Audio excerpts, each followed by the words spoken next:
Sophie Courcelles, bonsoir. Vous êtes ici Bonsoir. pour la conférence d'à propos sur l'hypnothérapie. Est-ce que vous pouvez nous dire en quelques mots qui vous êtes, quel est votre parcours? Oui, alors effectivement, je suis Sophie Courcelles, j'habite à Brive et je suis hypnothérapeute sur Brive-la-Gaillarde. J'exerce en libéral depuis 2007.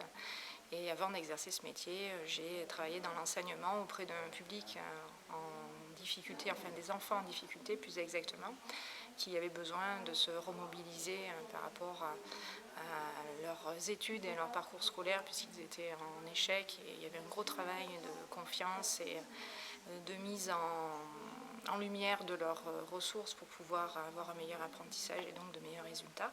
Et ça m'a amené tout naturellement à enseigner le français en collège et lycée. Et cette expérience de l'enseignement où finalement il y avait plus que de la pédagogie, qu'un accompagnement un peu plus poussé par rapport à l'individu dans ses problématiques, a fait que je ne voyais pas véritablement de perspective d'évolution très épanouissante à faire que de l'enseignement. Donc j'ai changé encore de voie d'orientation pour finalement apprendre le métier de formatrice professionnelle pour adultes. Et c'est là que quelque part ça préparait vraiment la voie à ce que j'allais faire plus tard, à savoir être hypnothérapeute, puisque je formais j'accompagnais plutôt des demandeurs d'emploi qui avaient besoin de se réinsérer sur le plan professionnel, bien sûr, mais qui avaient tout un tas de problèmes périphériques à l'emploi qui faisaient qu'elles rencontraient des obstacles et des freins à leur insertion. Et si ces problématiques-là que j'identifiais n'étaient pas effectivement conscientisées et réglées par ces personnes, par un biais thérapeutique notamment, elles retomberaient dans les mêmes travers, n'arriveraient pas à s'insérer de manière durable dans l'emploi. Donc ce constat étant fait, je trouvais que mon accompagnement était bancal, dans la mesure où je savais pertinemment que ma mission n'était pas totale. Et ce qui m'intéressait en plus, après avoir détecté ces difficultés, ces problématiques, c'était de les solutionner. Donc je me suis mise à rechercher ce qu'il existait sur le plan de la psychologie comme outil. Et c'est là que l'hypnose est arrivée sur mon chemin par hasard. Un livre m'a été remis et ça a été vraiment une révélation pour moi, puisque ce livre, je me suis complètement reconnue dans cette approche, cette démarche. Donc j'ai franchi le pas de me former à cette technique qui me parlait vraiment, puisque sans le savoir, je faisais de l'hypnose et j'avais déjà cette forme de communication qui me parlait bien. Donc j'ai obtenu un master en hypnose ericksonienne, en hypnose humaniste et en programmation neurolinguistique. Donc ce sont 3 outils de communication qui s'adressent à l'inconscient et qui nous permet de vraiment aller travailler à des niveaux de l'être où dans un état de conscience ordinaire on ne peut pas avoir accès, puisque ce travail-là se fait en conscience. Donc c'est par le biais de la conscience qu'on accède à ce qui en nous-mêmes, sur le plan de l'inconscient, nous fait dysfonctionner. Et le conscient apprend de la conscience dans cet état d'éveil pour faire au niveau de l'inconscient ce qui a besoin d'être fait pour se guérir, pour aller vers un mieux-être, pour se développer sur le plan personnel ou pour faire un travail de coaching. Alors, l'hypnose, si on reprend les choses de manière plus précise et concrète, on pense souvent à l'hypnose de spectacle. Vous avez évoqué l'hypnose ericksonienne, l'hypnose humaniste. Donc, il y a plusieurs formes, plusieurs outils. Oui, tout à fait. Alors, il n'y a qu'un outil qui est l'hypnose, mais qui peut être thérapeutique ou de spectacle. Mais il y a effectivement une hypnose qui, on va dire, endort le conscient et qui dissocie l'inconscient de l'inconscient, c'est-à-dire les ponts ne vont pas se faire par le biais de la conscience entre notre conscient et notre inconscient pour s'éveiller à la compréhension de ce qui, sur le plan de l'inconscient, a besoin d'être solutionné. Donc ça, c'est l'hypnose qui endort le conscient et qui dissocie la personne. Alors que l'hypnose humaniste, elle, est une hypnose qui éveille le conscient et qui va travailler à réunifier la personne, à la faire travailler dans sa totalité pour qu'elle puisse trouver l'unité en elle après avoir transformé intérieurement ce qui l'a fait dysfonctionner au niveau de l'inconscient.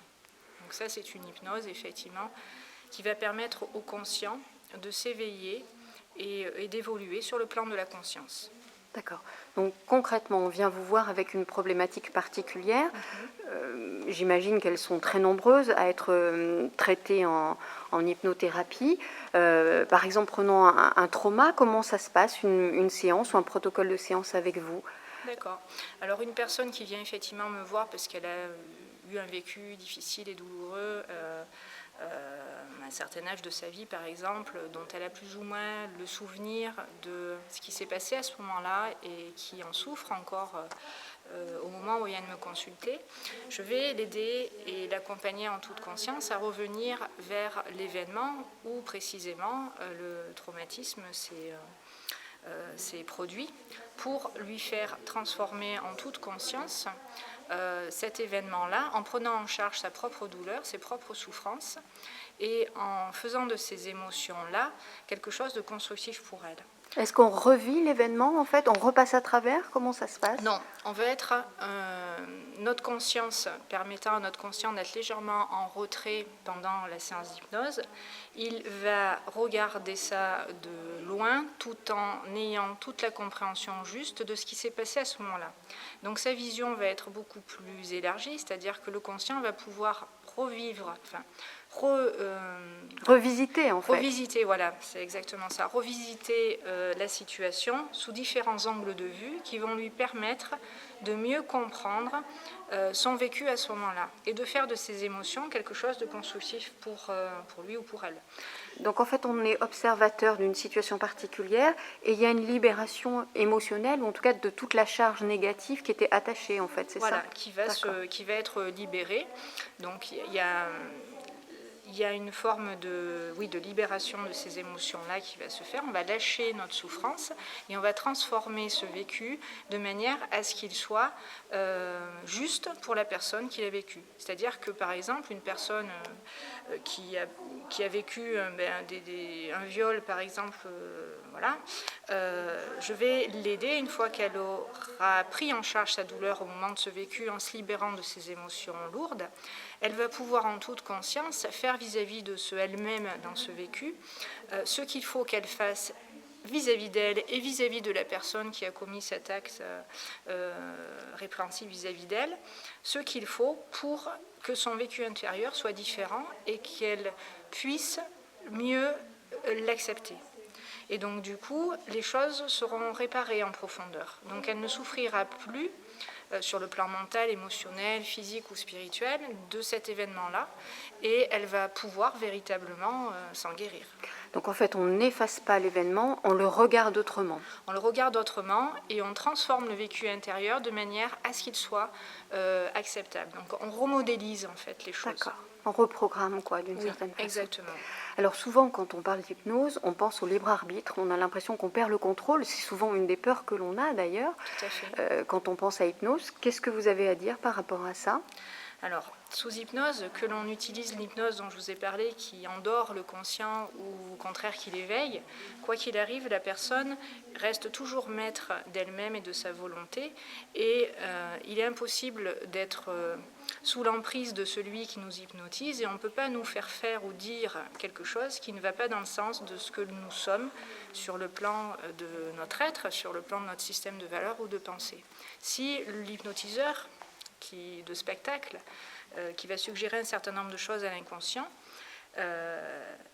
n'est pas en accord avec la personne, à ce moment-là, automatiquement, le conscient va revenir et la personne va sortir de cet état hypnotique. Donc, l'expérience hypnotique va s'arrêter. Il y a comme un mécanisme de protection, exactement. Finalement. D'accord. Vous travaillez sous forme de séances individuelles, sous forme de protocoles, vous les adaptez en fonction des demandes. Comment ça se passe? On vient vous voir, vous faites un diagnostic, il y a une séance préalable. Est-ce que vous pouvez nous en dire un petit peu plus sur le déroulé? Donc, lorsqu'une personne vient me consulter, ça se passe comme en psychothérapie traditionnelle. Elle va me parler d'elle, de ce qui l'amène à me consulter, et par le biais d'un échange et d'une série de questionnements, je vais amener la personne à pouvoir aller au plus juste des raisons pour lesquelles elle est actuellement en souffrance. Et par rapport à tout ça, moi, je vais définir exactement quel est le travail qu'il y a à réaliser par rapport à ce qu'elle me dit, de ce qu'elle vit, et je vais l'aider aussi à prendre des compréhensions et des consciences pour qu'elle puisse être à même de faire le travail que l'on va faire ensemble, c'est-à-dire s'y inscrire, y adhérer, puisque ce que je vais lui renvoyer va lui parler et va lui permettre de s'engager dans une thérapie. Donc le nombre de séances va être déterminé à ce moment-là, une fois que le diagnostic est posé, que la personne sait exactement par quelles étapes elle va passer pour résoudre ses difficultés. Je lui fais faire une première expérience hypnotique pour qu'elle puisse se préparer à la séance suivante lorsque l'on va vraiment entamer le travail en profondeur. Donc cette première séance est une préparation à ce que l'on va faire comme travail et aussi une découverte de ce que c'est pour que la personne puisse choisir et décider vraiment en âme et conscience de savoir si du coup elle s'inscrit dans la thérapie pour travailler sous cette forme-là ou si ça s'arrête après la première consultation. D'accord. Donc il y a beaucoup de champs d'intervention possibles. On ne va pas forcément tous les énumérer ici. On peut vous retrouver sur votre site internet pour plus de détails. Est-ce qu'il y a des contre-indications? Est-ce que il y a des choses que l'on peut porter en soi qui font qu'on ne peut pas avoir recours à l'hypnose? Oui, alors les personnes qui relèvent de la psychiatrie, les personnes qui ont des troubles mentaux, c'est des personnes que j'accompagne pas. D'accord. C'est le seul cas de figure, en fait, sur tous les... C'est le seul cas de figure, oui. D'accord. Après, en principe, les personnes m'appellent, me font part de leur souhait de me consulter. Je les reçois. On se rencontre lors d'un premier échange et en fonction de ce qu'elles me disent, je sais si je peux ou pas les accompagner. Mais vraiment, ce qui est rédhibitoire, c'est les personnes qui ont des maladies mentales. Est-ce que vous voyez de votre côté quelque chose qu'on n'aurait pas abordé, là, dans ces quelques minutes que l'on s'est accordé? Est-ce qu'il y a quelque chose qui vous semble fondamental à dire sur l'hypnothérapie ou l'une de vos spécificités que vous auriez souhaité souligner ici? Oui, alors ce que je peux dire effectivement pour clôturer cet échange, c'est que la façon dont personnellement je pratique l'hypnose s'adresse aussi à l'âme de la personne qui vient me consulter. Et au-delà du fait de travailler sur le plan de l'inconscient et bien sûr de la conscience, je vais encore plus loin dans la conscientisation de ce qui fait que l'on peut souffrir ou vivre des situations X ou Y qui se retrouvent de manière récurrente sur notre chemin et qui font que l'on est souvent de nouveau en difficulté ou en échec par rapport à certaines choses.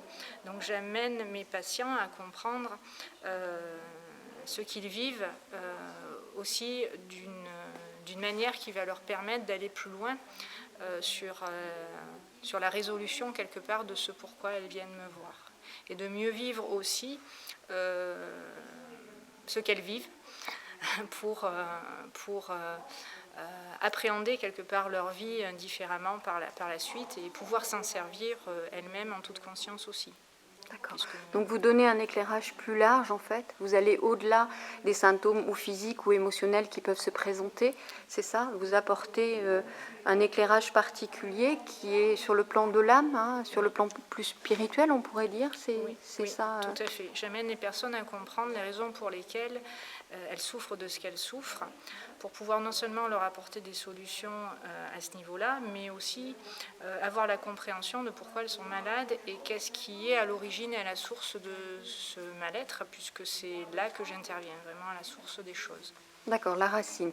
Et donc là, l'hypnothérapie devient finalement un accompagnement qu'on appelle holistique, hein, c'est ça qui prend en compte... La globalité de l'être. D'accord. Voilà. Et toutes les dimensions de l'être, effectivement, sont mises au service de la personne dans son évolution, et voilà, tant sur le plan personnel que spirituel.